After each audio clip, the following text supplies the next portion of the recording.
Jadi memahami aspek kematian itu adalah untuk bisa menimbang aspek kehidupannya. Jadi kalau misalnya orang mati kan aspeknya cuma pendek, nggak berbuat apa-apa. Iya. Ya, tapi kalau orang hidup kan bisa berbuat apa-apa. Nah, berbuat apa-apa ini kan bisa semakin dibawa ke alam maju. Kalau mati ya sudah berhenti kan gitu ya. kan. Iya. Jadi kita ini hidup, tapi sebagai bangsa ternyata ya istilahnya hidup di tempat. Itu kan sama dengan orang mati sebenarnya gitu loh. Ya. Nah, makanya orang Barat itu kan istilah Barat zombie itu. Iya, benar, ya kan. Jadi orang Barat itu sadar apa artinya hidup kalau tidak memiliki arah, nggak punya pemahaman lebih jauh dan sebagainya. Ya. Maka itu zombie. Terus difilmkan.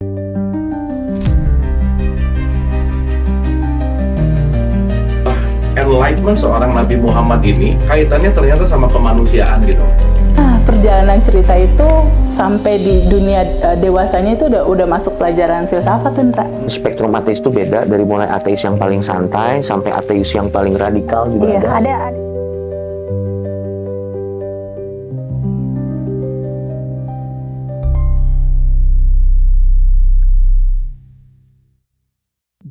Ya kan. Nah, disinilah mulai diajarkan secara psikologi. Sebenarnya pamer ya atau flexing ya. Itu kan anggapan dirinya. Padahal belum tentu loh orang itu memuji ketika memakai yang baik itu. Kan perasaan dirinya saja. Iya. Nah, jadi mulai diajarkan ya. Sehingga nanti orang itu bisa menempatkan apa yang seharusnya. Jadi negara-negara yang kapitalis memang nggak dilarang orang punya mobil mewah-mewah, tidak dilarang. Tapi dia kan sudah memenuhi haknya untuk membayar pajak demi membayar jaminan sosial, ya kan. Nah, untuk ikut menyumbang pendidikan dan sebagainya. Ya. Sudah bisa mengukur dirinya sendiri. Sudah bisa mengukur. Beda dengan masyarakat Jadi orang itu boleh beli nilai yang lebih buat dirinya, tapi setelah ngukur. Benar. Nah. Kalau di negara kita kan masih banyak yang memaksakan, Pak. Ya, itu tadi karena sejak merdeka kita tidak pernah dididik yang sebenarnya. Tidak pernah dididik yang sebenarnya. Terutama yang masalah rasa sejati ya. Iya. Itu paling penting loh, Pak ya. Iya, ya kan sebenarnya dulu diajari budi pekertian itu mengarah sebenarnya. Lama-lama kan nggak ada fungsinya itu. Benar. Lama-lama misalnya budi pekerti itu ya sekadar untuk mengisi di rapot ada gitu.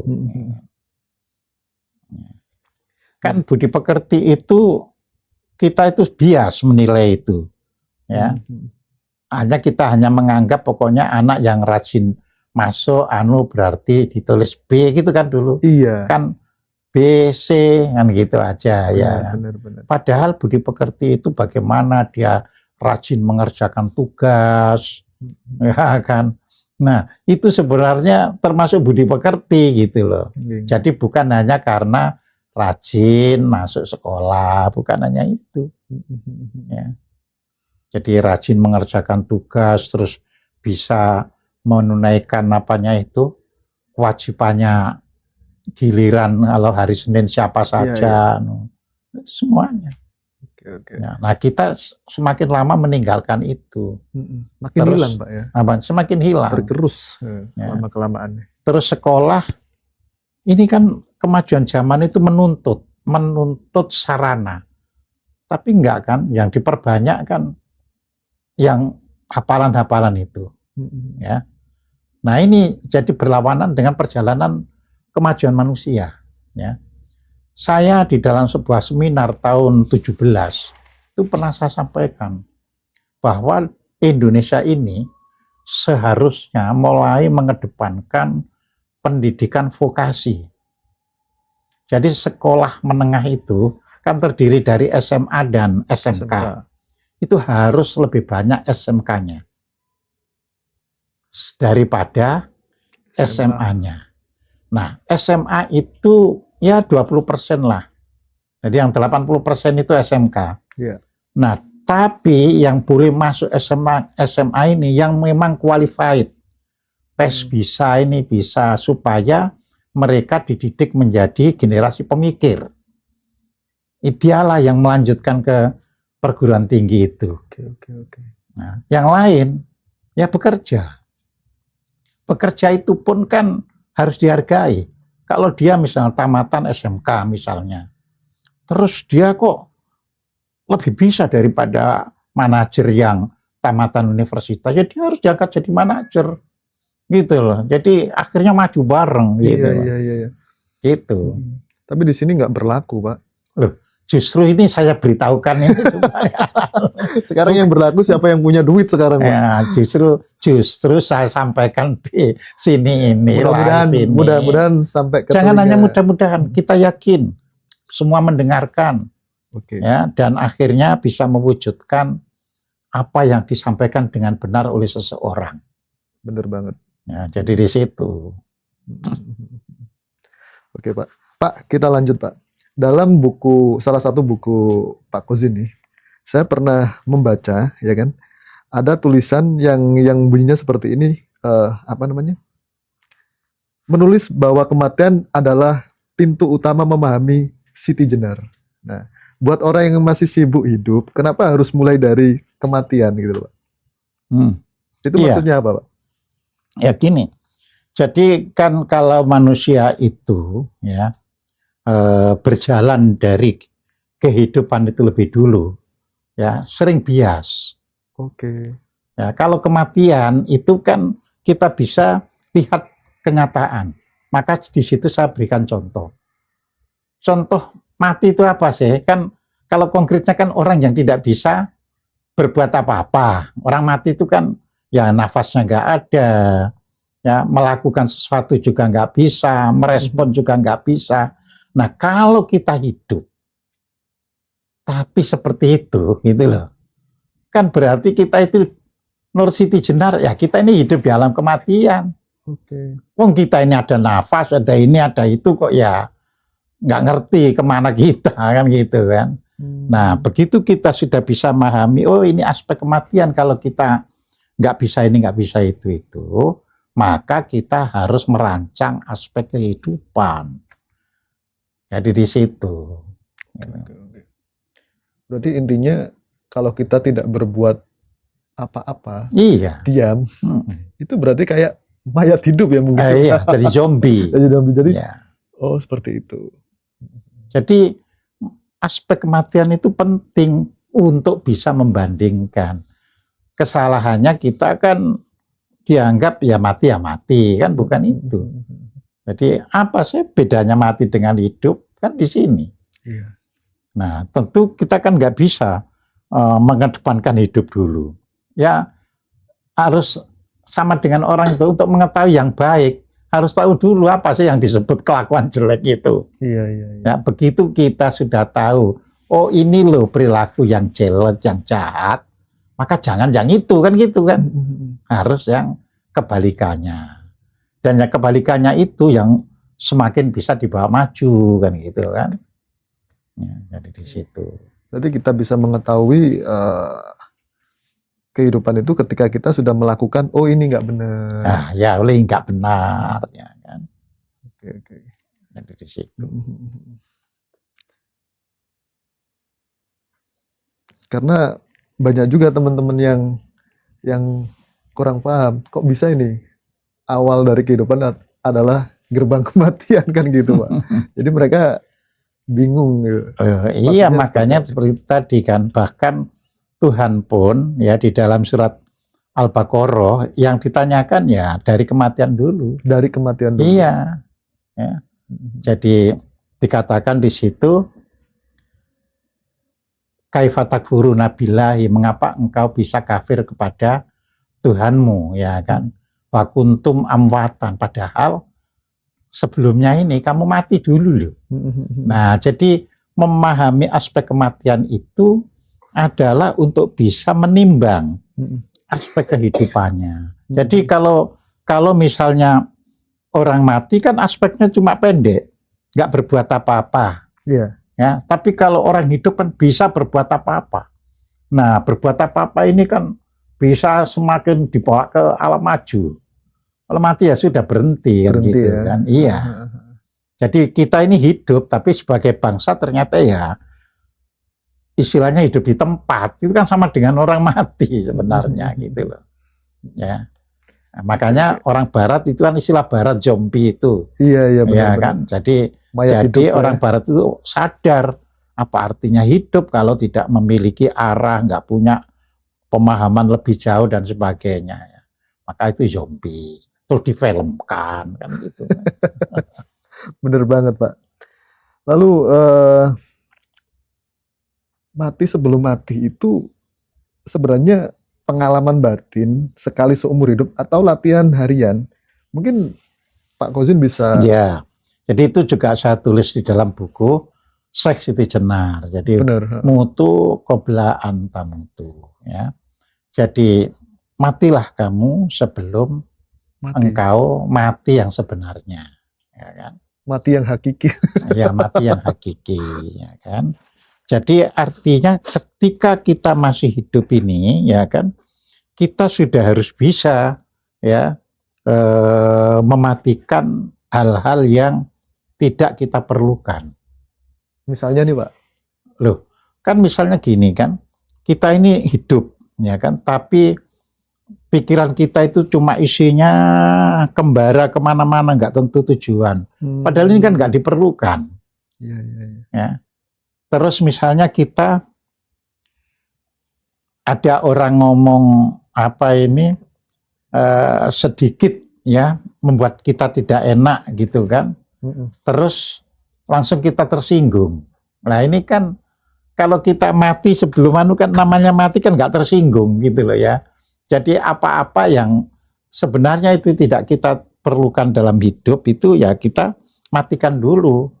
Ya, jadi seperti itu. Contoh saya ada dalam podcast itu menyampaikan bahwa orang kalau terlalu tinggi ya arah spiritualnya tapi mengabaikan atau melupakan kehidupan yang jasmania ya, maka akan bisa mengalami halusinasi. Ya. Ya kan? Akhirnya kan karena ini nggak dianggap yang di sana ya. Jadi semua itu dihalusinasi. Halusinasi itu adalah mengabstraksikan pikiran padahal sebenarnya nggak ada, gitu kan. Ya, jadi orang membayangkan surga padahal jelas nggak ada. Maksudnya nggak ada itu nggak ada wujudnya gitu loh, tapi dibayang-bayangkan sendiri. Seolah-olah visual fisiknya itu ada itu Pak ya. Apanya? Surga. Bukan halusinasi itu orang membayangkan surga. Sesuatu yang nggak ada. Iya, bukan. Surganya sendiri boleh dipercaya ada. Tapi begitu dia membayangkan keberadaannya itu loh. Oh surga itu begini, dibayangkan sendiri kan.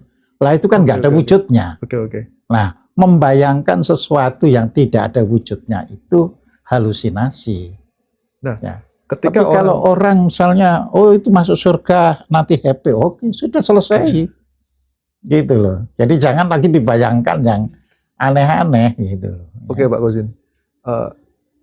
Ketika orang over berhalusinasi, kira-kira bahayanya itu apa Pak? Karena tetangga saya itu ada Pak. Sampai sekarang pun itu nggak nikah, terus mengurung diri, terus kadang itu nyeleneh gitu. Bikin lampu-lampu kayak candi, batu ditata, dan ngomongnya itu ngalor. Padahal dia secara knowledge tentang agama dia tahu. Dalil, surat-surat itu dihafal. Ya asosial. Jadi dia tidak berkomunikasi dengan kehidupan sosial dengan benar. Oke. Ya, padahal kita ini diperlukan bagaimana bertindak, ya berbuat tapi benar dalam kehidupan sosial tadi yang sudah saya sampaikan melalui 5 hal tadi. Ada prayoga, ada pranata, ada prasaja, ada prasetya, sama ada prayitna. Ini kan realitas. Ya. Nah, begitu asosial ini 5-5-nya bisa nggak ada sama sekali. Jadi di situ.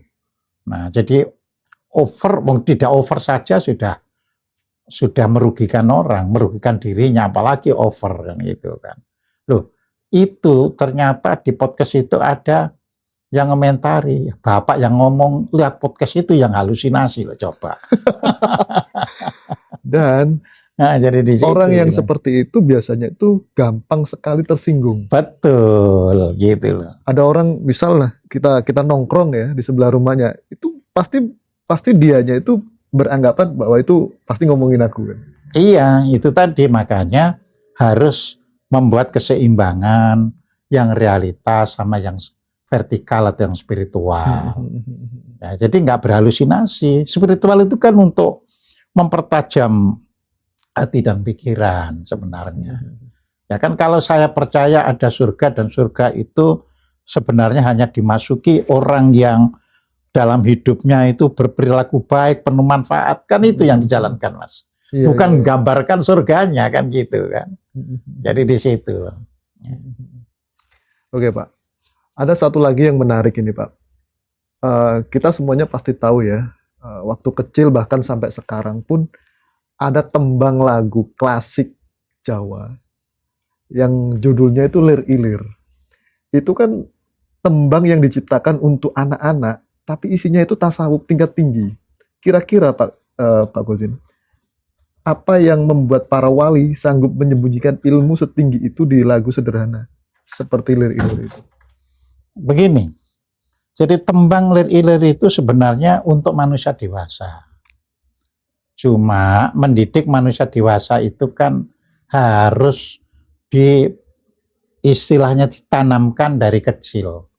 Mulai dini ya. Mulai dini. Tapi nanti sebenarnya kalau sekolahan itu benar itu tadi kan saya bilang kan harus anak SD itu belum diisi sejarah tapi dongeng-dongeng yang baik, yang bermanfaat, yang bisa mendorong untuk maju itu sampai kelas 6 ya, dan dibumbui dengan dilengkapi dengan alat-alat untuk kemajuan, misalnya matematika tingkat SD itu apa. Iya, iya. Dan karena zaman sekarang itu kan zaman komputer, jadi juga begitu menanamkan matematika SD itu ya tidak bisa seperti zaman dulu lagi, ya kan, harus bagaimana tahu dasarnya, terus implementasinya menggunakan kalkulator, Iya. misalnya harus seperti itu, ya kan.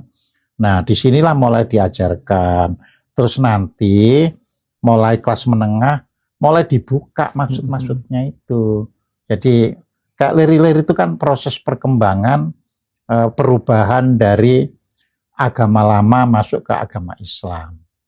Supaya tidak kaget, ya Iya, kan. iya, iya. Dibuatlah, karena kondisi kan sudah banyak yang korupsi, sudah banyak yang itu, makanya kan di situ digambarkan apa ini, memanjat pohon blimbing, ya kan, ya. Jadi meskipun itu licin, ya kan, tapi ya itu kan untuk akhirnya kesejahteraan, ya kan. Oke, Jadi oke. seperti itu.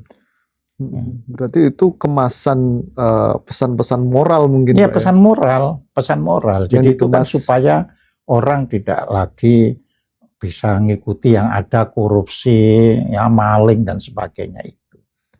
Ya, Oke, oke. makanya disebut mumpung padang rembulane, mumpung jembar kalangannya. Jadi membuat sesuatu itu harus dalam suasana yang Gembira. ya kondusif istilahnya. Jadi kayak gini nih ya, misalnya presiden ya begitu diangkat kan menyatakan saya akan berantas korupsi sampai Antartika, ya kan? Itu dia sudah dalam kondisi kan ketika diangkat itu jembar kalangannya padang rembulane. Nah, karena dia sudah diberi hak untuk memimpin.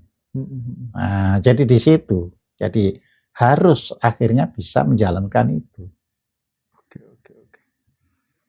Jadi itu adalah sebuah pesan yang dikemas dalam bahasa Jawa, Iya. tapi mengarahkan ke ajaran yang baru tadi, Pak. Iya, ajaran yang baru tadi. Ya kan blimbing itu kan gambaran dari 5 ya, 5 unsur ya. 5 unsur kan unsur Islam itu. Jadi di situ. Tapi dalam dunia praktek jangan 5 unsur itu terus hanya pada konsepnya gitu loh ya. Jadi di situ. Dan tadi juga ada berita itu juga menarik, Pak. Jadi kita juga bangga meskipun mereka ya seperti Pak Kojin bilang tadi dari agama yang lama ke agama yang baru. Tadi itu terjadi, Pak. Saya lihat di berita itu daerah Jawa Tengah mereka naik haji tapi nggak pakai kopiah, pakai belangkon, Pak. Betul. Harusnya kan seperti itu yang harus kita Iya, lakukan. iya. Memang perubahan itu kan dalam kondisi tidak boleh dalam kondisi yang seperti memaksa atau apa. Makanya lir itu kan ajakan, ya kan. Tandure sumilir artinya tanaman itu sudah bersemi, sudah tumbuh. Ya kan? Tak ijo royo tak senggo pengantin anyar kan gitu kan. Iya, iya. Jadi kan semuanya itu sudah tampak menghijau, ya. Sampai saya menduganya itu seperti pengantin baru. Nah, ini kan semua ini punya makna ya yang spiritual.